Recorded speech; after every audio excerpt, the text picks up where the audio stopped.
Hey guys, welcome to another episode of Sharing a Drink with Matt. Today I'm talking to Wollongong band, Shawnee's Angels. Here we go. You are. Got it. There you go. How's that going? We need more Finley. We need more Finley. Yeah, I got a half a naked man here, so we've got to. Yep, that's a Finley. You need to turn the camera a bit. Oh no, here we go, number 4. Hello, there he is. He's off camera while he's fixing. Oh, so he's your photographer, is he?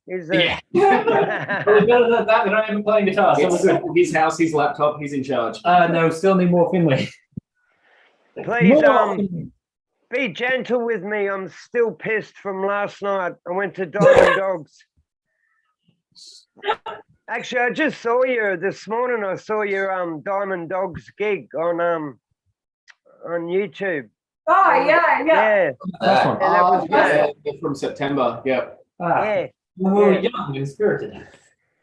All right. So here we go. Apart from the obvious, where did Shawnee's Angels name come from? A rigorous voting process. All right. There's context around it. You and I around the Yeah. Oh yeah. Okay. Charles Angels. Mitch and I went to Dicey Riley's, and we went back to Mitch's hotel room afterwards and got supremely trashed, and we're watching Charlie's Angels and just giggling at all of the silly jet ski action, and we were trying to decide on a band name, and just as a gag, just as a joke, I named the group chat Shawnee's Angels just because of that disaster of a night. And so we went, this is a good placeholder. What are we actually going to do? I've gone in and I've made up we all put forward different suggestions. I did up a full tournament bracket and did like daily votes of what do we think is better than between this and this, this and this, that and that, that and that. Whittled our way down to 2 options after probably like 2 weeks of voting or something like that. Conservatively, And Shawnee's Angels just kept coming closer and closer down the bracket, and I went, it's going to happen. It's going to happen. I can't remember what the alternative was, but it was between Shawnee's Angels and something else, and we all went, well, that side's garbage, so Shawnee's Angels it is. We just went through a whole 2-week process for the same name. Yeah. We look at the same thing every day on the group chat. It sort of goes through it. And you and I had that bonding experience that It's a catchy name. Catchy name. Thank Yeah, you. very catchy. Yeah. We had a gig and the barman said we need to change it because it sounds like a bad brothel. So A cheap brothel. Stick with it. just get the unexpected patron. Oh wait, this is not one.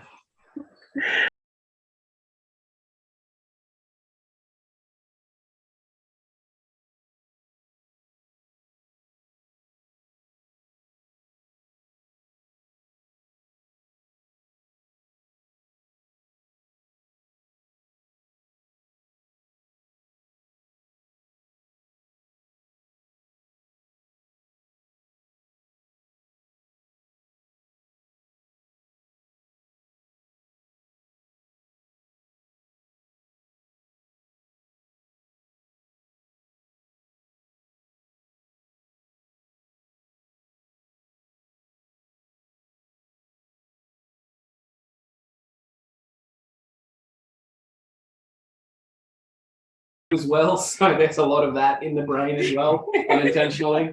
They had Stadium. Riding Crystal Rock Valley. Yeah, exactly. They had Stadium Arcadium in the CD player. The Chili Peppers was in the CD player just all day, every day.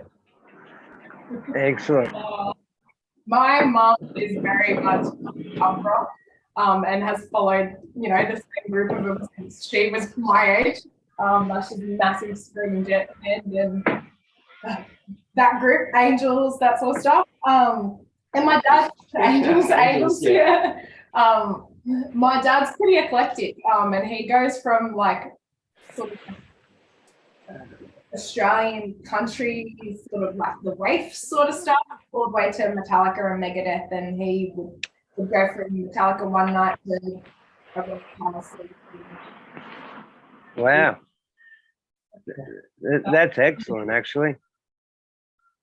Brian, my dad got me into The Offspring at a very young age. We saw them when I was like 8 at Sydney Entertainment Centre. That was a great, but just all that sort of stuff.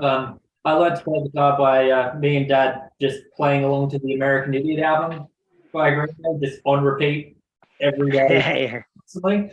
So yeah, we've always sort of just been into that rock sort of yeah, punk, Green Day, definitely. like a bromance, offspring style thing. Oh God, I wish I was your age. Rod My Stewart, mum love Rod Stewart. I got subjected to ABBA, Rod Stewart. ABBA. I can't believe I forgot ABBA. Oh man. ABBA and Meatloaf just.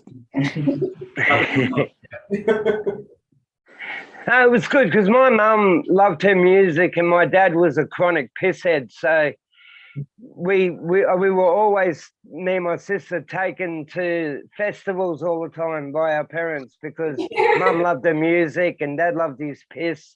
So yeah, but yeah. Okay, so what influenced you, and obviously not your parents' music, what influenced you to be in a band?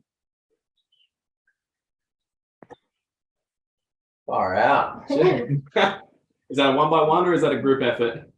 Yeah, no, it's a 1-by-1. There you go. What influenced me to be in a band? Joshua Dunn, the drummer of 21 Pilots, seeing his energy and joy and passion when he plays. I've seen him live and just videos.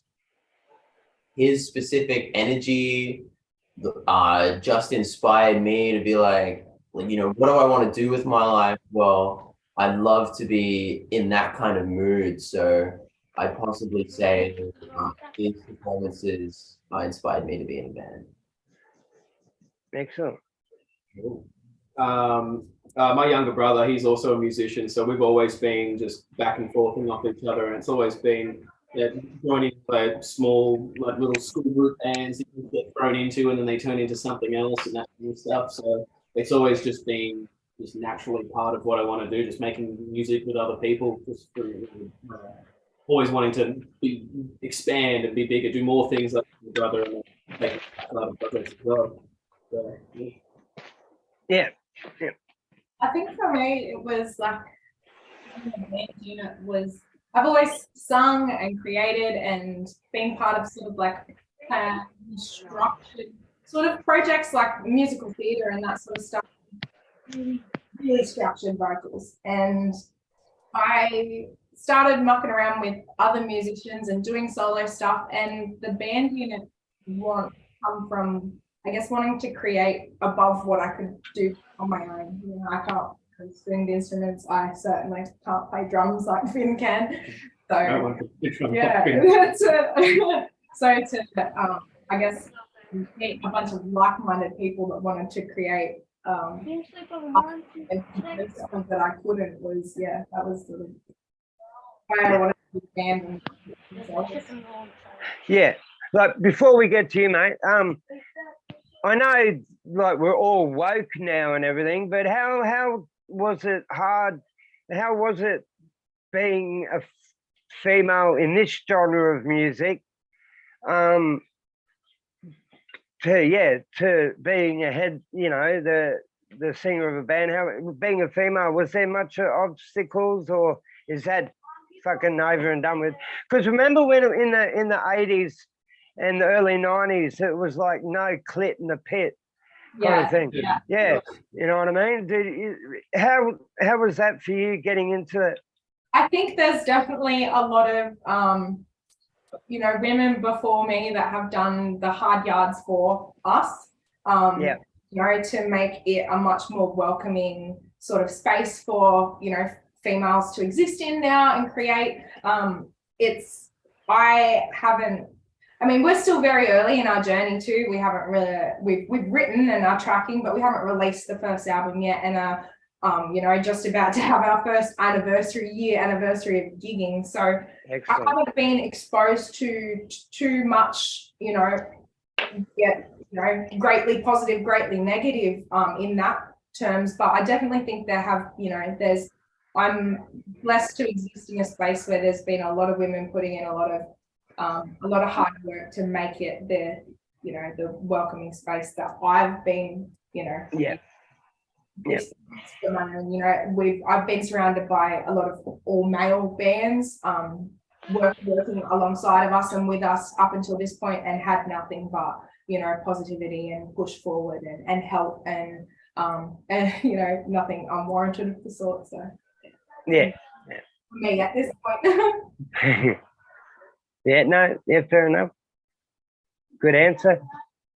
I'm sitting at the wrong end of the lounge here because we have someone who is very articulate and writes very nice words about things, and then I'm just sitting up there like, I liked Bullet in the Bible. I thought that was a great that was a great live DVD, and I thought I'd have me a slice of that.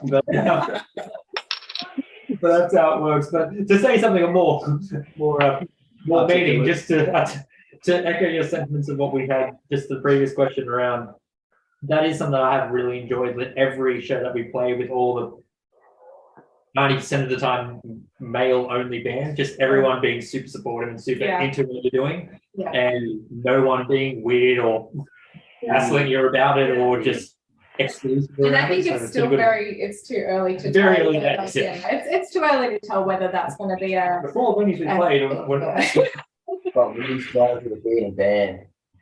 Back to that The point. DVD. The DVD. The DVD. Yeah, me and Dad were playing along to Bullet in the Bible. And, yeah, great live DVD. If you haven't seen it, would recommend. Shout out to Bullet in the Bible. Yeah, can we plug things on this show? Can I plug a DVD Definitely. out about 15 years ago? Oh man. Yeah. No, go for it. All right. What's this is another one for each of you. What's playing on the stereo at the moment? Or on there? Yeah. Oh man, something totally ridiculous. I have a 6 CD stacker in my car, and that's where I listen to a lot of my music and my CDs.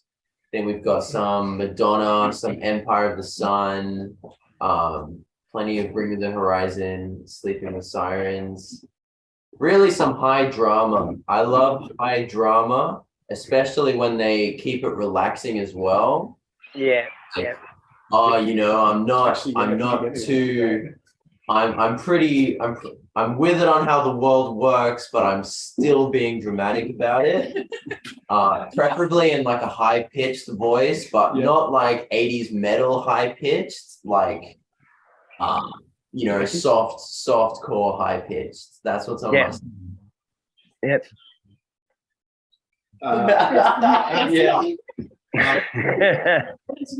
Yeah. I'm going to Knotfest next weekend, and I am so stoked. When I bought the tickets on the ticket release day, I went through and I made a full spreadsheet of all of the albums for all of the bands on the lineup, and I've just been working my way through and ticking them all off. So that the only one I've not listened to is, because I don't think I'm going to have time, is I've not cracked through all like 20 something of Megadeth. So you're not going to get there. I finished all the Slipknot discography, like re-listening to their discography just yesterday on the train home from work. So that's what I've been on lately. The Spotify This Is Megadeth playlist on the car ride up might have to do. Yeah. Cool. Hey, before we get to you, Shawnee, Jeff, something about audio. Hello. Yes. I'm talking to my producer for a sec. Jeff, Yeah, you were saying something about the audio? I'll cut this bit out, but if somebody could send me some audio of what you play so I can incorporate it into the video. Yeah, yep, can do. I've got I've got a bunch of demos racked up on the band, very early demos racked up on the band Google Drive. I can send those through to you. Awesome. I thought you were talking about the audio of the interview right now. I thought they were bad, yeah. But that's just me being pissed. We are just in the lounge room talking straight to the laptop, so the mic's probably not the best. Yeah, I'm out the front. It's been fucking hot in Wollongong, eh? Oh, Yeah, I thought this was a blog. Maybe I should put a shirt on. I'm pretty comfortable though. No, the heat has been ridiculous. Oh, mate, I've had a guy flash his old fella. I've had another dude do a brown eye. You're right. Trust me. We're It sticks out, but it's fine. good. Make it authentic for the live experience. Yeah, they won't recognize us otherwise. Yeah. When they get a new drummer. People with a shirt on, just What have I been listening to? I loved Kublai Khan's last EP. What was it? Lowest Form of Animal. That's on heavy rotation, as is Ithaca's They Fear Us. I have been looping that since the day it was released. Still. What else? Again, like Jordan, I'm getting ready for Knotfest. The Trivium's in the Court of the Dragon has. I really enjoyed that on. Spirit Box album. I can't remember the name Yeah, of the it. last one on Yeah, Blue Cover. yeah. Eternal or something. Yeah, I listened to that and like, was cool. oh my goodness. Yeah. Monuments last album was cool too. Yeah. I've been a bit weird. Yeah. Thumbs up. Have you listened to that new Avenged song? Yeah, it was really It like was classical. weird, it was like, funky, but that right. solo at the end was just delicious. I'll just go sit over there for a while. That's it, you pick the Keep going. who's like, Revenge died with the rev. Yeah. Alright, keep What have you been listening to, Mitchell? From my point of view, what have I been listening to? Well, we've got My Chemical Romance tomorrow night, so there's been a lot of that going on. Finley and I will be there. My lovely sister decided to get married the weekend of Knotfest, so unfortunately I'll be at a wedding and not at a Slipknot gig. But yes, thoughts and prayers. Thank you. I'm really cut up about it too. Are they with Slayer? Are they playing with Slayer? No, Megadeth's gone. Slayer's dead. Megadeth, Parkway Drive. Megadeth. Yeah, Megadeth. Yeah. Yeah, was keen to see Slipknot, but maybe next time. But yeah, then on the flip side of that, we've added a Linkin Park song to our set recently, so that's inspired a lot of early Linkin Park listening. Yeah. From their first 3 albums. Yep. The flip side to that is I'm still listening to Church's Scream Violence album. That is brilliant. Excellent. Excellent Excellent album. Yeah, it's just so well. It's one of those albums where if you want to know how to write a good chorus, listen to that album because the melodies are brilliant. Don't care what music you're into, great melodies. But I totally agree. Totally agree. All right. We've lost one. That's all right. This is another one for each of you. It's probably an obvious answer, but what is your favorite genre of music? Favorite genre of music? Just one?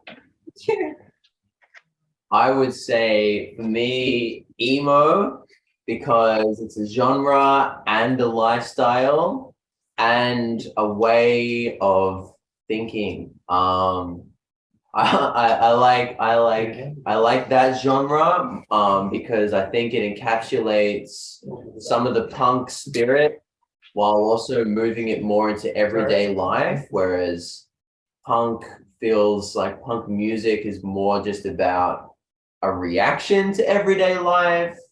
So I like the honest intensity and also the drama of emo music. Yep. So like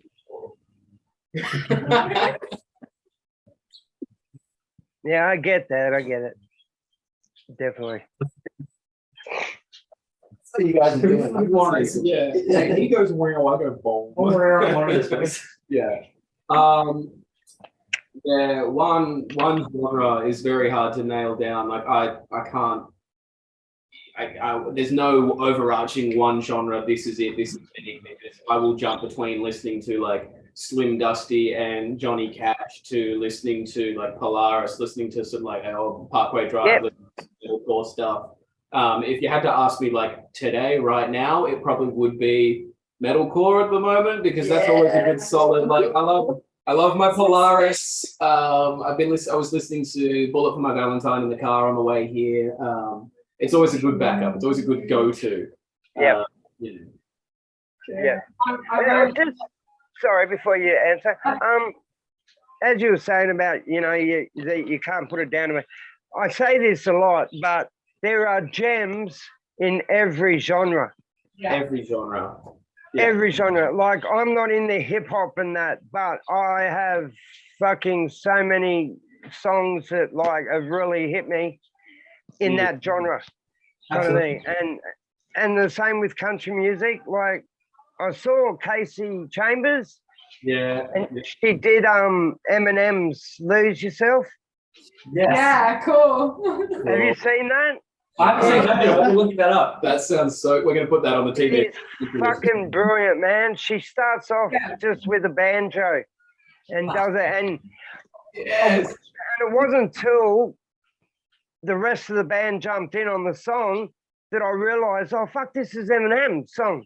Yeah. Like, and she was singing, it was all so articulate, but the lyrics just didn't hit me till it just went and got into it. Fucking watch it, man. It is a fucking. She done well. That's one of my most favorite things is flipping the script on genres and styles like that. Because, like you said, there's gems like in every genre. A good song is a good song. Yeah. And if it is a good song, that means it translates, it transcends genre. You can take anything, strip it back to its base chords and its melody, and put it into any other genre, and it'll work. Like you just see the amount of like people doing like metalcore Disney covers and stuff online, or like I remember there was this band my mum's friend's husband or something was in when we were kids, and they did a cover of Mamma Mia by ABBA, but they were like a classic pop rock. And you'd listen to it and you wouldn't think that it was ABBA. And it was, I remember listening to it and you're hearing that guitar riff, the and going, straight away. And you don't put it together until the lyrics happen and you go, shit, it's ABBA. Yeah. I think that's the point as well. Like we played a few gigs with this guy named Cam Preston. They've been very punk heavier sort of oriented lineups, but he does a lot more of like of your sort of rappy, hip hoppy, R&B type stuff. He's a rapper, yeah. Yeah. And he covers "Without Me" by Eminem and So Linkin Park. some Linkin Park, Hilltop Hoods, but and then his own stuff. But it's all generally very different. But everyone there loves what he does because it's just so well written, put together. Get some good crowd sing-alongs, and He plays As the a guitar. solo, plays the he does guitar. a great. And he stands up there by him, like fully, like props to Cam Crest, shout out to Cam Crest because we love him because he just every gig we play with him or every gig I've ever seen him at, he gets by himself on a lineup full of 4-piece or 5-piece band and completely owns the floor as well as any other band on the lineup. And it's just amazing to watch. Yeah.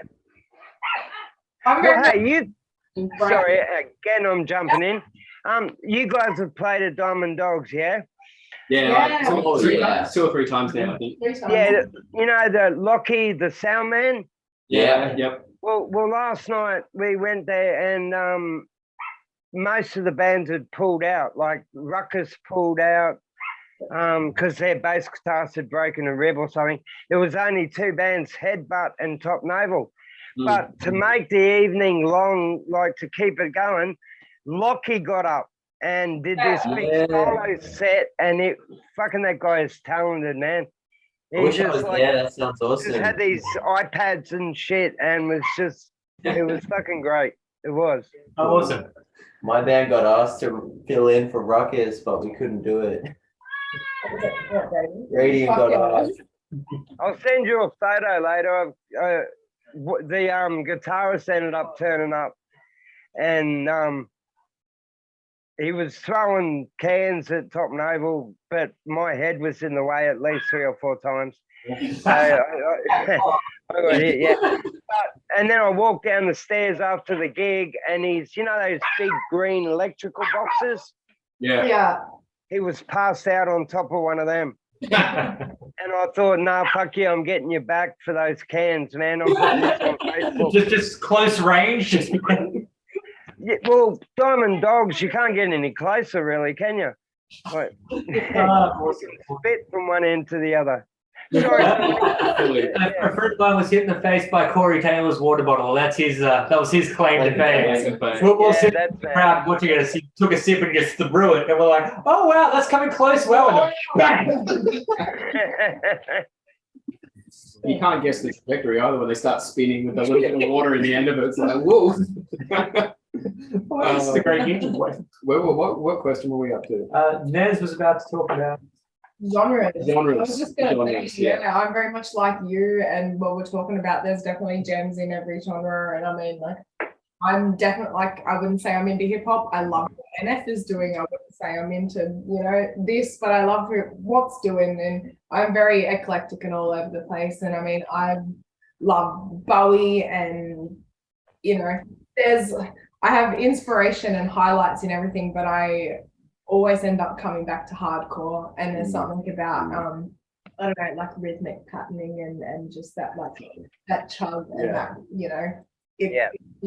Ferocity. bass and drum reliant. Yeah, I love it. Yeah, that has a special spot in my heart. Yeah, Definitely. from my point of view, it's the 2004 to 2009 like sort of punk era. I knew you were gonna. Yeah, Of course. If you didn't by now, that was been answered every question so far. Bible was great.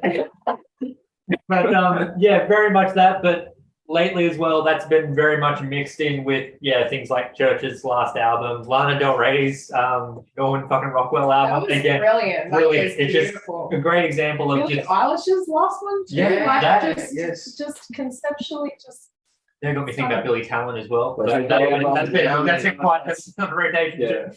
Slightly different to Eilish, but yeah, just anything that just has a really good just melody structure to it, and just feel something. yeah, that's a good way to, I guess, you sum up your Yeah. taste very well. There's the bridge between like your My Chem, your Spanish love songs, and your Lana Del Rey, the band Spanish love songs, not the genre love songs. Not the Yeah, band. let's Brave Faces was just Yeah, we very much bonded over the Brave Faces Everyone album by Spanish love songs. If you haven't listened to it, check it out. Oh, It is man. emotionally Will destroying, do. brilliant. just heart stomp like. Yeah, fully. And a band with a worse band name than us. That was a terrible band name for a punk band. We listen to Spanish love songs. Oh, okay. Okay, I'll believe you with that. Like, hurry up. And you guys are called Shawnee's Angels. Yeah. We are in a position to judge, thank you, sir. Yeah, he doesn't speak for us actually. He's I can the go. three of us are on the record. All right, so we did there's a genre in every music. There's a gem in every genre. Is there, other than that gem, is there a genre that you just can't fucking do? That's a very good question. That is. What enemies do we want to make? What enemies do we want to make? I am very bad at softcore music. If you want someone who's gonna really come in and just like lightly tap the drums, maybe he gets the brushes out, and I'm probably not gonna draw you in with that delicate of a touch. So I'd say in terms of, I mean, do I like that genre? Yeah, but do I like playing it? I struggle to calm down that much.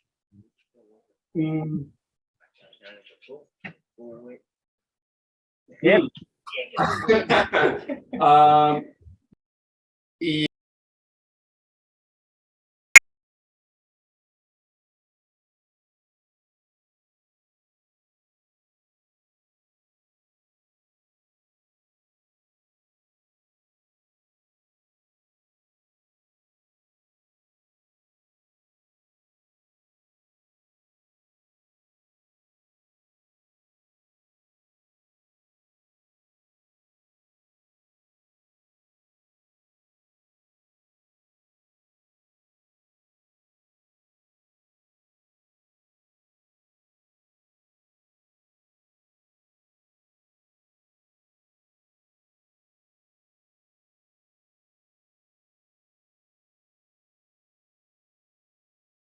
Yeah. You're like North Gong or something for a weekend for a Sunday sesh. You don't want to have us yelling in your faces when you're just having plans with like a lunch beer or something. You don't want Shawnee coming up and be like, oh, hey. So the music definitely has its place. But throwing back to the point before about music that sort of makes you sort of feel something, that kind of genre doesn't necessarily do it for me personally. But we hate yours and ours. And there it is. Just kidding. Ben's got us now barred from every venue except Charlie Dogs. I love yours and Thank ours. you for that Charlie Dogs in-house band. We have been trying to link up with yours and ours for a little while, unsuccessfully. I offered my firstborn child, and they just said, Oh, I know. I've set up for that festival a few times. yeah, I think it's a great offered my festival. child to play, at a venue that. I think they want us to probably produce tracks instead of children, but Yeah. Something we can market. Something we can market. I was going to say, we're also not the most marked bunch to start with. Yeah. I'm pretty marketable. I guess Sex appeal. the nipples. The nipple. Yeah. Like follow on with that. You want to Genre-wise, I guess, yeah. double whammy that? I double whammy what Dawn said, but I also am not. I don't know. I consider myself a lover of the typically hated things. Like I grew up on musical theatre and opera and classical voice use. Nerd. I don't. So I mean, there's still times where I go back to that, or like where I'll go back and I'll listen to Etta James and that sort of stuff. I'm also really into mathcore and sasscore and things that are just super over the top and intense, and it's noise and shit, like just chaos. So I guess deeper into that, there's a gem in every genre. I don't Shawnee's really. a lover, not a fighter. I'm not a fighter, and Lover, I fighter, definitely. space cowboy. Wizard. Yeah. So yeah, I don't know. I don't. But I'll keep digging until I find that thing that I like. Sort of In that genre. you love Camp Cope, and I would very much sort of, while their purpose, I feel, is a lot different, their sound is very similar Yeah. to that kind of that sort of that genre. It's jangle pop, but It is. the purpose behind it is a lot different. It's not just listening music. Yeah, I guess as a vocalist and a writer, I'm more so looking at the small articulations in the way a vocalist is using their voice, or the poetic structure of what they're writing, the lyrical content, or those sort of things, rather than what genre it fits into and whether or not I like that genre. Yeah. No, definitely. 100. But I'm the same. I very much echo that sentiment, where it's not necessarily the genre itself. It's more of how they're applying that genre to what they're talking about. Like it's easy for a punk band to come up and rip on generic pop bands, but then you've also got Lana Del Rey. You've also got churches. You've got people in that genre who are taking it to brilliant heights. And then you've got others who are just sort of cookie cuttering out the same recipe. And it's the same in everything. Like I love heavy metal, heavy music. I like all your metalcore stuff. But then you've got the 0, 0, 0, 0, 1, 0, 0. Like just that's a very good point. There's nothing inspiring out of it, regardless of the genre. It's not really interesting. When you take that and turn it into something that's passionate and makes you feel something meaningful or different or exciting, then I'm on board. But it's how you use that rather than the genre Cookie itself. cutter aspect. That's I'm gonna say definitely Can we trademark it? The cookie cutter aspect? cookie cutter aspect. What a great idea, the promoters putting Post Malone with Chili Peppers. yeah. To that point though, That goes back to the Camcrest thing of like Camp Dress is Post Malone. Can we have that as like a headline? Are we the Chili Peppers? But wasn't you had the Post Malone generation and going, fuck yeah, these Chili Peppers, I like them. This is mad. But then you had the older crew that are into the Chili Peppers going, well, actually, Post Malone's pretty good. I think that was a well thought out. That was a well thought out fucking. Well, on the surface, it feels like a disjointed sort of relationship. It's two bands who pretty much dominate what it is that they do. They're very good at what they do. They know their space, and bring them together, and you'll get that cross. Quote my manager work. That cross pollination of ideas. If you think about Chili Peppers, like old Chili Peppers, like pre Blood Sugar Sex Magic, and you think of alone, but if he had 4 more guys behind him, it works. Yeah. Well, what they've done with that, like, to get multiple generations in, one show. Sell out any Sell out and I am going to complain about $500 ticket prices for the Chili Peppers. So get the fuck over yourselves. But anyway, moving on. Wow, you can rip on and you think I'm bad at ripping on Jungle Pop? You just told the Chili Peppers to get over themselves. And I'm not expecting a call anytime soon. No, that's true. Did we all just finish that last question? Yeah. Yeah, we did. Yeah. Okay. Well, I'll put this into context. The Sex Pistols going to America and playing in Texas in front of a bunch of cowboys. Like, have you guys ever been put on a bill that you just shouldn't have been on? Yeah.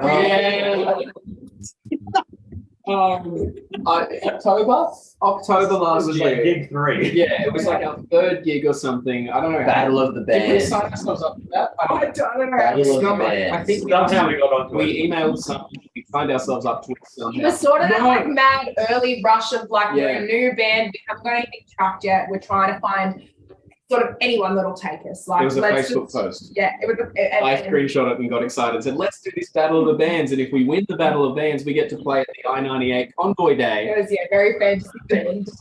It was in this really big hall with all the carpet Central and CBD lots with of one tables. nice venue, like a real venue. So far, we've only played at the Servo and Diamond Dogs. And then we walk into Central CBD where there's like chandeliers. And the wedding venue, can you imagine the waitresses, and we're kind of like in our ripped jeans going, shit. Got any smokes, bro? Yeah. But to be fair. Yeah, There was To be fair, technically, it probably was one of the us, nicest shows. Unofficial Distilled, The Honeys, Vanderstruts. Jason Kiko. Kiko, yeah. That night, Yeah. It was very much they were looking for a more radio-friendly, family-friendly, Sort of the yours and marketable ours band. kind of band. Yeah, marketable band for who will open up the Sneaky Sound System Yeah. for the Convoy gig. And to be fair, they picked the right place for the win. 100%. Like, Yeah. took that, they It was- deserved it. yeah, They- Everyone played brilliantly. It was Yeah. the Vanderstruts and the Honeys that ended up taking it out. Because, you can't really imagine us coming up and, hitting that chord, Finn going crazy and Shawnee going, all right, kids, let's fucking go. Get away from mum and dad today. So, let's see a road pit with your dinner. To the judges, they approached us after our set, and they loved us as well. And they said, "Hey guys, like, Can you really tone like it what you're doing, but are you open to toning it down? Are you open to like bringing it down somewhat? And I like, mean, for and the that purposes of that day, like, look, a gig's a gig, like, let's do it, kind of thing. But obviously, there were other bands that day that were much better suited to that. I just thought That that they were very much saying like we picked the most, it was the 4-song set, so it was easy to sort of water it down as much as we could with the most radio friendly stuff. We had some Paramore cover in there. Was I did get Elvis halfway ring through, I think it was we have a track authorized, which is it's very metaphorical, but also a little bit tongue in cheek. Authorised by the Australian government. Like, anti-establishment. It's not. And I got halfway through sort of performing that before I realized, fuck, I can't say the next line that's about to come out of my mouth. But it was sort of very obvious. The tagline of the chorus is, I can tell you it gets better, but I'm not a fucking liar. and doing that for a camp quality convoy gig probably isn't close, but they came up to us first and said, can you just maybe tone it down, please, if you can, we want you there, but can you tone it down? That is our family friendly set. That's about as toned down as we get. We played the radio edit, that's it. We can try it, but that's it. The rest of our other 6 songs are much angrier. We didn't play anything in the drop D. The last convoy I went to was this country band, and they were fucking great. They were great. And then the Veronicas was straight after. But after that, we had the Hoodoo Gurus, and I'm like in the crowd. I've got my daughter on my shoulders, and I'm yelling out to Dave. I'm going, television addict, television, like his old band, The Victims. I'm going, television addict. Like they played their hard songs. Yeah, nice. Didn't do any of their mellow shit, but he just wouldn't play. I'm going, I love you, Dave. I love you, Dave. He didn't do it. But I just butted in. Very much know your audience, but It was great. Being a family day, there's going to be a lot more people there for Hoodoo Gurus than it would be for random. What even are we? Something punk. Well, the way I described it too, I've got some family come to a nice gig, and I said, like, we're a punk band. It gets a bit yelly at times. It's just racist. Well, we're not screaming, but we're a bit yelly. Well, when there's one song. There's the cover. No, we recently added Linkin Park's "Give It Up" to our cover rotation because Shawnee has been learning to scream, and that is a good song to put her through her paces with that. And like 25-second consistent scream that she knocks out of the which is, when you think about songs that have like very significant screams that make people go, whoa, like that is one of those songs. And the first time that we rehearsed that, she hit that note and she held it, and both Mitch and I just kind of stopped and just what? The drums kind of start halfway through. Vince kind of going, sure, like, this is happening. Yeah. It was the morning of the gig. Yeah. We'll play it that night. Screw it, put it on the set list. We'll rehearse it that morning, put that night. She's not here with me. It's fine. Yeah. So what Linkin Park cover do you do? Given up. Given up off their album. Wow. And do you do that in your own style, or? That one's a bit more punky than like some of the Hybrid Theory stuff. It's more or less a straight kind of rendition of it because it does very much suit our natural style of what we play anyway. I would say that we do a few covers for different sort of things. And every cover we quickly play in our own style. We take the heart of the song that really resonated with us and we pay, homage to the song. But even Given Up, like that one does suit our style the most, but we still, we definitely play it our way. But talking about like when we looked at like Love Door or by Wax or like Brick by Boy and Brick by Caramel, where I thought we're playing it pretty faithfully into the actual tune. Then we listened back and like, we're a lot faster and a lot heavier. We're talking about the Veronicas before. We played Forever a few times, and we've always just dabbled in it. Shawnee's told us to go away. I'm not doing it. We all love it. She finally relented, and we played it, and it ends up kind of almost like a war song. Like it actually was own spin on it and added that breakdown sort of in there. The guitar is in the original, so that kind of lines up. But then the way I've got the bass happening is I'm playing it right down the bottom, like it's a low end of the bass, so it's just and I can't help myself but like stand on the edge of stage and pull the face and go. I mean, after playing it for so long, like it's sort of a bit funny. Thank you, Mitchell. All right, I have two jobs. Because it's the Veronicas. Because they love the song. The first thing I ever saw live, I think I was like 7 or 8 years old. So people at the back of the pool shouting. That's that Yellow Roadhouse? Yeah, Yellow Roadhouse. Represent. You're such a gentleman. The guy with the beanie, are you Mitch? Mitch, thank you very much, sir. Yeah. That was so nice how you opened up her drink then. Well, he's a gentleman. She's not really in the shape to do it. She's got a little voice. My nails done. We're a band. We look out for each other. Yeah. Sort of, and funnily enough, going back to the Angels thing, when the band formed, I was, sort of in a really personally shit place myself, and my mum actually kept referring to the three of them as angels, and it was sort of part of the joke that spiraled. So yeah, definitely a team effort. Thank you. Guess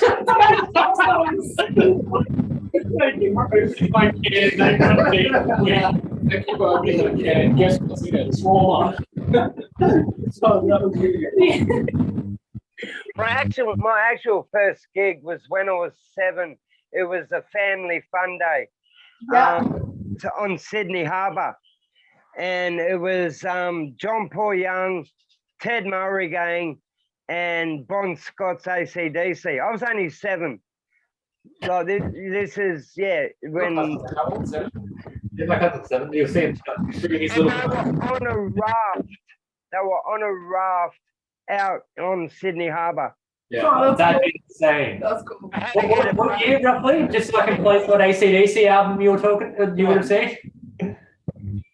I was 7. I'm like, why? But that goes back to Mum loving music and Dad being a pisshead. So yeah.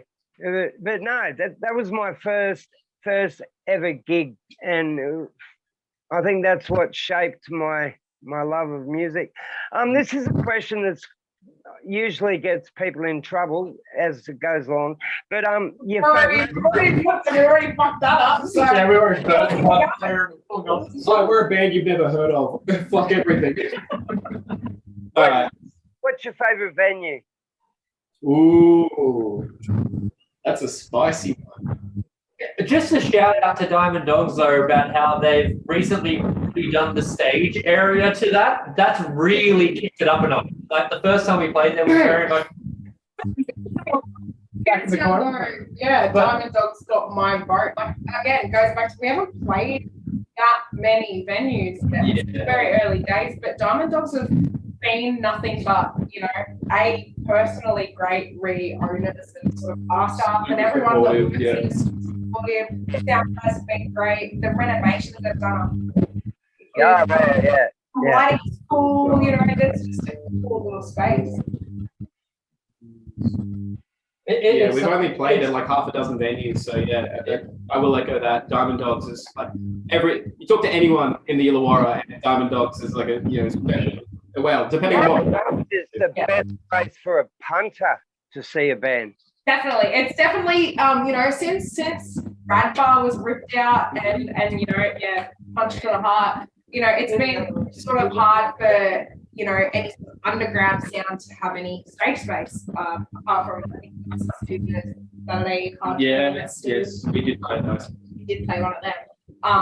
But Diamond Dogs has sort of given all of those artists a space to exist, which all credit to them. All credit to Neil. Yeah, Neil. Thank you. Neil, if the staircase is killing me. I need to stop wearing platforms to Diamond Dogs. They're just making your fucking 412 cabs. Get a smaller amp. Get an elevator. Get an elevator. If we start a petition of all the bands at Diamond Dogs, are you going to pay for that? We will got the venue and start playing. We'll pass the hat around. We'll waive our last stands. $100 invoice. I will play for free on a lift. Venues at Wollongong, note that down. For nothing but elevators. Yeah, Mitch is 30 and I'm 70. I was actually speaking to 20 guys. Anyway, I do have a soft spot for hi-fi and Volvo because that might work. Highway, Yeah. That was cool. Yeah. Highway, not hi-fi. That's in All Park, isn't it? Hi-fi. Highway was super cool, actually. Highway was really cool because you had people who just genuinely came in off the street. Yeah. Well, I mean, that's Newtown, right? That's Newtown. So shout out to that. I think just anything that like Newtown, Marrickville, and more sort of really creative arts sort of Crowbar. That's the only one who played at the Crowbar with it. That's other bands. Yeah, but in terms of my favorite venue, Crowbar's up there. Yeah. In terms of venues, I was up there too. That's definitely who played with the band that he's cheating on us with. But this is a bit that's going to probably get you into trouble. You out of that half a dozen venues, what's the worst one you played at?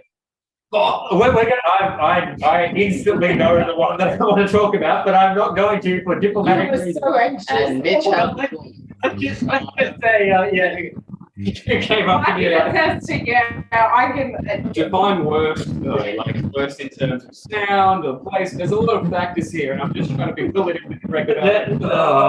what venue are you talking about? The others don't have to know, just sort of say it. the sound guy wasn't a fan of that. There was a pretty mixed build where there was a solo acoustic artist. I was going to say we won't name names because we played so few gigs of people to look at the Instagram and go, I know which venue that is now. Hey, if people care that much to look, I'm happy. It's worth the pay. But there was how would you describe the other band? Very they played a crowded house cover, didn't they? One. The other band that was very favoured by the sound guy. Prince Pop. Very so there was an acoustic guitar player who was brilliant. Prince Pop band, brilliant. Bands were awesome. But 3 punk bands, all of them brought it, but all of the punk bands could not hear shit while on stage, and it was a very. But it was a case of I've turned all the way down where I couldn't hear a thing. I said, all right, I'm on like 0.2 on my amp. I don't want to hear anything. Can we get some amp with the monitors instead? Like, you can do it that way. Like I was losing Mitch. Like Yeah, no one, it's not just me, no one could hear me, and none of the other bands could hear the guitar player. Response was, no guitars through the monitors. I'm like, what do you want me to do? To get everyone up to speed, we're talking Kelly's on. Oh, for fuck's sake, people. Keep in mind though, also, the venue was awesome. The crowd was one of the best we played The with. crowd was great. They loved us, but we just couldn't hear shit and we were very sad. I will Yeah, say, the acoustics of the I'm an audio trade, so like I'm always sort of I'm sensitive to the issues and the back and forth, and so I'm always the first one to tell Mitchell to turn down because And to be fair, I'm fair with it. I want the best thing for everyone. Mitch had he runs a 2-cab setup. He had one of them turned off and it wasn't working. The solution ended up in the second cab back on and the left and right. And I'm like, is that it? It took us 20 minutes to get to that conclusion. But even with it, he was like, the amp on the left, turn it down. I'm like, it's off.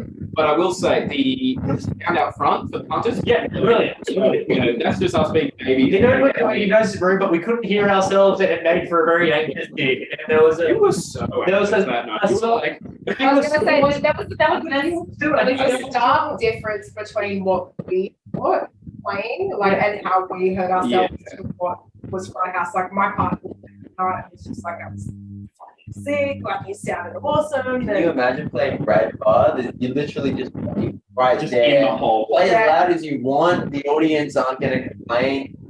It was really loud, but that venue is just like fucking do whatever. Whereas other venues can more be like, all right, we've got to play this fine line of barely beating out. And two things with this. One, I don't want to be that guitar player complaining about the sound guy. I like to work with the sound guy and make sure everything's all right. I don't think I'm the problem here. Venues that actually. Sorry? What did you say? Sorry. I can't believe there's venues out there that actually charge you to play. Yeah, of course. But it's not something that we've encountered as of yet. Apart from higher fees, although we pay a fee for the space, which is, fair enough. And that kind of thing. It's a Basically means like if you plan to run at a loss, don't play there unless you want to pay money. But the flip side to that as well, the times when we have had to chip money in up front was very much you get the ticket sales at the end, so you can compensate with it like that, which is fair. But and then else that's relies on you drawing in enough people. That's why venues like Kelly's Highway and those kind of Sydney venues they work because you've got traffic, you've got people. We played Kelly's. And Kelly's the biggest room we played. We played Kelly's on a Friday night, and it was. It was awesome. It was. And you might have It was, and the guy that really liked us. we're doing sound check, it's fine, whatever. We look at we stage and the room is like you go to Diamond Dogs on a day that like it's a pretty good day at Diamond Dogs and it's full, but it's still in the middle of Dapno. People aren't going there unless they want to see what's going on. Or unless they're locals and they know that they can go there and they can see something that's on or whatever. Like regular. The regulars, exactly, yeah. Whereas Sydney, you're going to be randoms from Well, I stopped walking in and going, at Edmore a few times to just talk to people at the bar or whatever, and hey, who are you here to see? And the response that like no one, we just walked in. There's live music. That's cool, and like we're finding that doesn't really happen too much now. Imagine just People are one bar and people are just going. Well, my producer,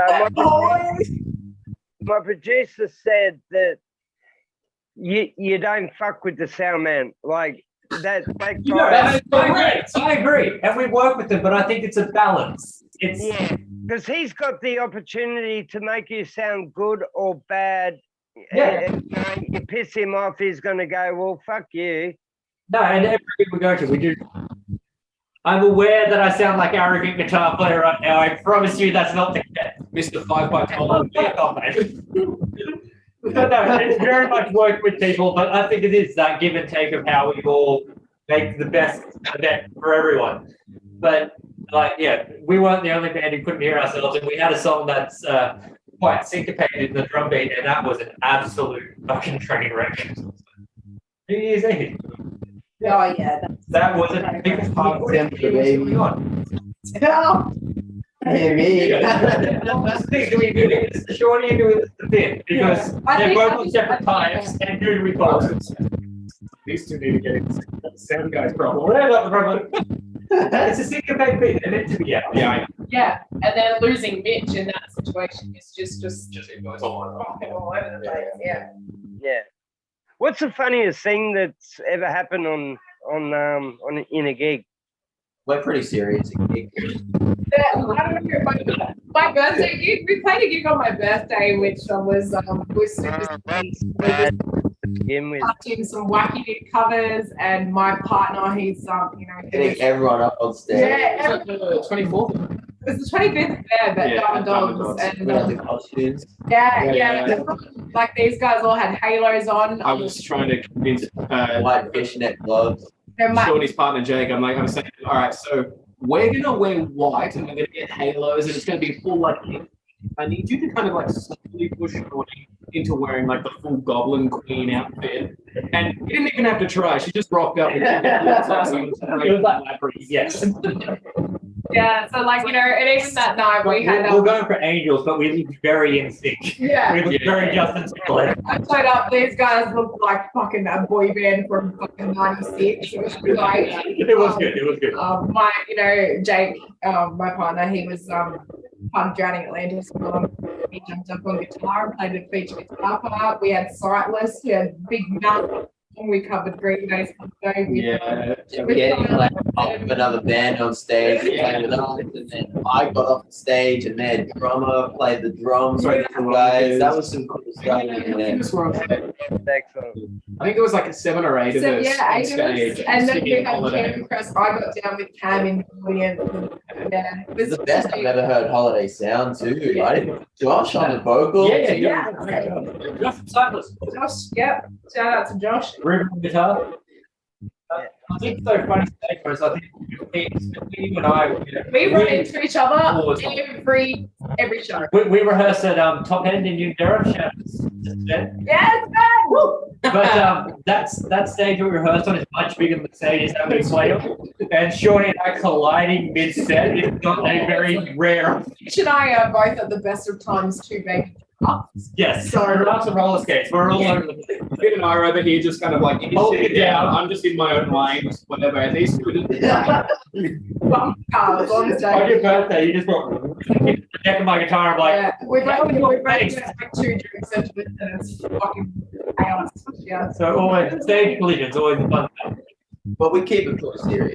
Yeah, we try to be focused. very, very great. Who was it? I think it was Green Day. They did a set, and for 2 songs, they just kept going around and swapping instruments. I'm trying to think. The guitarist went to the bass. This was when they were a 3-piece. And like, There's a great video actually of Muse, and they were playing a just a TV show in Europe somewhere.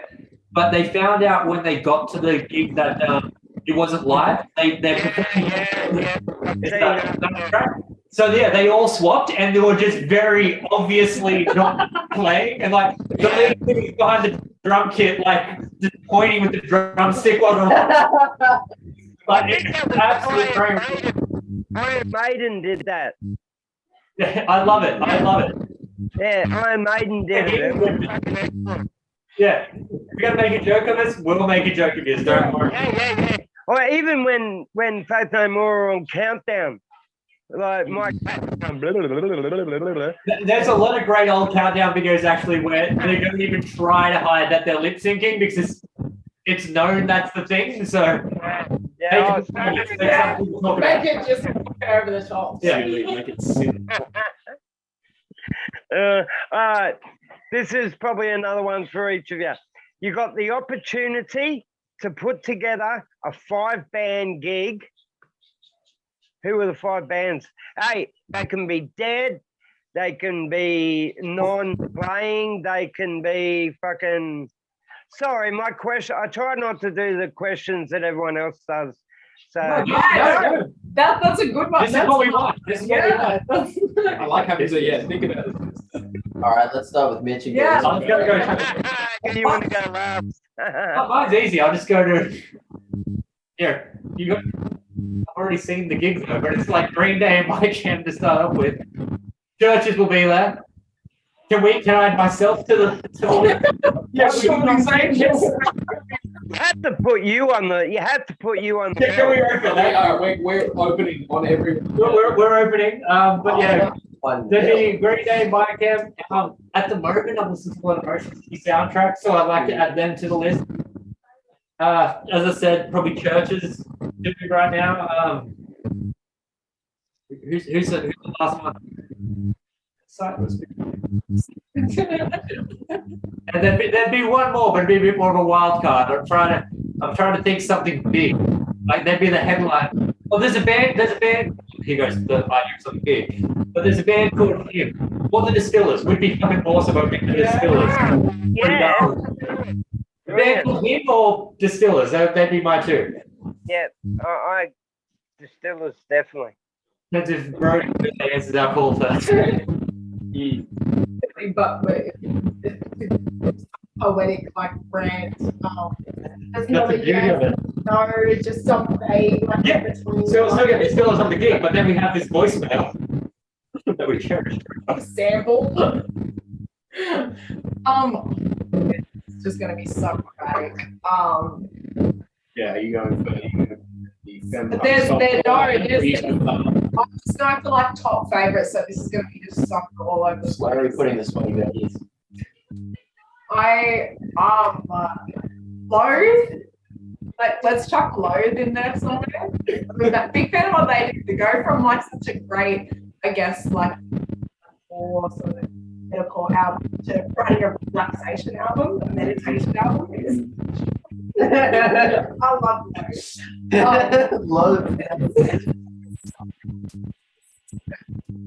It's cute. It's fully baffled. They're like last release. Loathe, Camp Cope, I don't know. I have a lot of the reason that I'm doing with the band comes back to early inspiration from George Mark and like 14, I guess 14, 15-year-old me. Like, this alto woman, she sounds like me. I do this kind of stuff. Yeah. Camp Cope, rest in peace. They're just cried. Cried is Yeah. Loathe, Camp Cope. Let's chuck Kubla Khan on this because it's gonna have some stuff in there. Who else? Wax, for sure. Press Club. Let's go the whole trifecta. I guess that's a female Australian vocalist. Press Club, Wax. Fuck, Terminal Sleep, Volatile Waves. I don't know. Shit. It's a 10. Yeah. Yeah. Makes sense. I love this question. Gravitate. I love Gravitate's latest stuff. They did. Yeah. So your 5-band gig just turned to 8 bands. Yes. Just half the set. 20 minutes, that's yeah. It's got 15 minutes to do that fucking best. 3 songs only. All right. Well, I would open with us Just why not? That sounds fun. I'm thinking of it more from like less of a kind of like absolute favorite pinnacle bit, the more like what would be a fun lineup, Yeah, but put it on. also be Like us. also be bands that I like. So yeah, let's open with us. We're fun. They're cool. Let's go from there into definitely need to be that. So we'll go us. We'll go Hailstorm. I do like a bit of Hailstorm. A bit of Lizzie. Sounds good. Let's go from Hailstorm into Beartooth. I like a bit of Beartooth. So this is Can we talk about below? we're building up that energy. So it's us, Hailstorm with Beartooth. Now I'm gonna get weird. Let's go Polaris after that. So we're getting higher energy and also lower tuning as we go down. And then the fifth band. The fifth And band. then the fifth band to tie it all off. Us again? No. See, it doesn't really gel with the lineup, but I think I'm going to have to go with Linkin Park because they are the first band that I ever got into, and they were just like Their headline. that. Yeah, super influential, and you know, R.I.P. Chester, and I cried, and it was just so yeah. Let's go with that. That's Where the fuck can I get together? That's right. sorry, us, Hailstorm, Beartooth, Polaris, Linkin Park. Oof. Sweet. I'd probably So get a you- show together, you know, I mean, if you're organizing a show, you want some international bands, like make it a really special moment, but you want to keep it local as well. So I'll probably flick Bring Me the Horizon and Sleeping with Sirens a message. I reckon they'd be, you know, they'd play some good songs, they'd probably be cool to hang out with. Then I'd get I'd get Shawnee's Angels on there and local artists. What order are we going in? No, just the best. I mean, internationals usually headlining or whatever. If they want to go earlier and sort of let us take spotlight, whatever. Then I'd get local artist Grim Rose to play. She'd Fuck yeah, finally get up there. insane, yeah. Do some solo stuff. And then local, maybe I don't know. I feel like I've heard lots about Blackout Fun Club. Yeah, that's sick, hey. I'm counting. Oh yeah, this is the fifth band. Yeah. A local act to Yeah. sort of. Are there any local bands on our level? I would be down. It's the same level as Brick Me and us. Look, I straight up put fucking like plug to Grimrose as well. Willow's and in Oh yeah, giant solo artists just doing the fucking EDM sort of like Grim Rose would be on the shit. lineup. It's really, She's coming tonight. really cool. I don't think so. Yeah. And then Claimsmake. Claimsmake is the fifth band. Killer dudes, really fucking weird. No, that's fine. Bring Me the Horizon, Sleeping with Sirens, Shawnee's Angels, Grim Rose, and then the local acts. We cut Uh, We're By the way, Fun Club, I was the only variety considering. section of the show. Yeah, Sorry to the guys like that. we love what you're doing. that was a really long-winded answer. There we go. We can't We hear lost you. sound. Muted yourself, mate. Still muted. Still muted. Have we lost Have we sound? He's on mute. We're on mute. Everyone's on mute. Everyone's on mute. No, we're good. We're not muted. Someone hit mute all. No, see, we got the little green movie thing. Oh no. I can see your mute icon. Yeah, yeah. No, I was getting feedback, so my producer hit mute. for Okay, me. yeah. All good. I've got to tell you this, my 5 bands, Please do. Finals would be the headlining gig. And in that I'd have Radiators, The Angels. Yeah. I'd even chuck Baby Animals in there, even though I don't like much of their music, but they put on a great show. And One that wears the like, does he wear the, like full like sparkly suits and shit? Is that Baby Animals? who? I can't remember. Well, that's what mom's gonna be. Sorry, who's the fifth? The fifth, the headliner, or the fifth? Who was the last one that you mentioned? We just missed it. Shawnee was asking. Baby Animals. Baby and Animals. then, and before them, it was now I've forgotten. And I say this like every fucking interview. And it's Angels, Divinals, Baby Animals, Radiators and Rose Tattoo. Rose, Yeah. I've seen Rose Tattoo and I've seen the Angels. Yeah, I've seen them. And do the whole thing. It's like hard discography time. Yeah. Okay, so we're at the end of the show. We've got about 4 minutes. Can you guys do a spiel? What's happening? What have we got to look forward to with Shawnee Angels?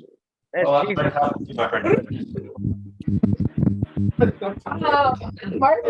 just sort of finalized. Finn's just laid his drum tracks. We are polishing up, getting Planet Panic, our first album finished and out, released. We've been date to be confirmed. We've been working on some graphic design and merch design stuff.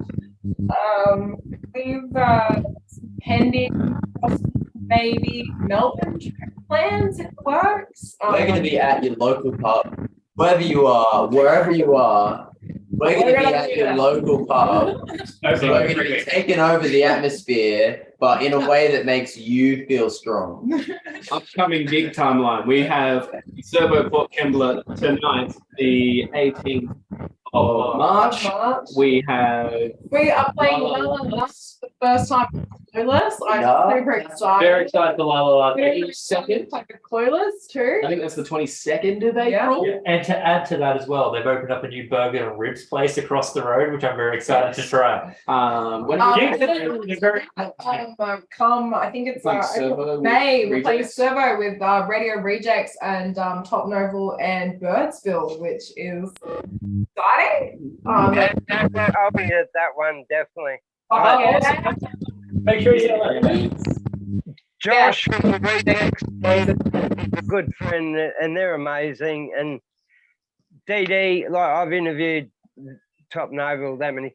Yeah, that will be a good gig. And where was it? That's at the Servo, yeah. Servo, so I can bring the kids, no babysitter. Yay. And then after we release this album, we're gonna write new music. Yeah, I mean we've also got we've got a single that's a bit slower and a bit acoustic and very different from what we've got on Planet Panic, which is written and being fine-tuned. That's a bit different, and then we'll roll out, try and make the next full album bigger, better, fine-tune what we're doing a bit.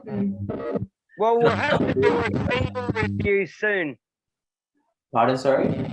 We'll have to do a half-an-hour single review on the. We'll send it your way. That sounds very good. Can I ask you a question, Matt? How come we're doing this interview with us? How come you want to talk to us? I want to show the world that Australia's got a great punk scene and a great metal scene. And I just want to promote bands that aren't going to get heard if not for, this show. Like people like you. Thank you. And you guys jumped on and I was so stoked. Thank you so much. It was, yeah. No, thanks, Thank you. Really appreciate it. We appreciate that so much. We love being on. And I only first heard you this morning because I've just had a big week. Music, so and you guys go, you're mad. I really enjoyed it. Can't wait to see you live. So hopefully you get out to you make it out to that Radio Rejects Top Novel / show and I DD last night from Top Novel, and he was saying to me, I said, what because they're going back on a European tour. Yeah. And they're playing in Japan. And he goes, what I want in the future is to not play at Diamond Dogs for at least a year. It seems to be we're here nearly every second week. Yeah. It's all credit to what they're doing, and we're so grateful. But it's hard when we need 20 more Diamond Dogs. We need 20 more Diamond Dogs. We're so grateful for what he's doing for all of us underground bands. But it's a lot of pressure on Neil to. It's a lot of pressure on Neil. It's hard when you're the only place in the entire area that is putting on these nights for these kind of bands to actually have space to perform. And obviously, it's nice for Yeah. for everyone to break out every once in a while. And we're super grateful for him and people like you that, take the time to sit down, have a chat to us and Deal with listen to us. what we're doing. So yeah, deal with us and Since we let us our brain. So Mm. yeah. You're still muted. You're on mute again, Matt. Sorry. Wait a sec, Jeff. I don't know if you've heard of the Owen Guns, Sean St. Leon, but that guy does a lot for the Australian punk scene, man. Like he's an amazing bloke. Have you heard of the Owen Guns? It sounds familiar, but I can't tell you anything about it. Yeah. The singer's from Wollongong, the other's in Brisbane, Sydney. But yeah, no, that man does so much. Like every day he'll post, I'm at a gig, and he'll, like every fucking day. And I'm thinking, how is there a band playing every fucking day and you're there? Yeah. Like, it's great. Thank you so much, guys. You've been brilliant. I really appreciate you for taking up the challenge, coming on the show. You guys are amazing. Can't Thank wait you. Thank you so much. Thank you. for the interview to come.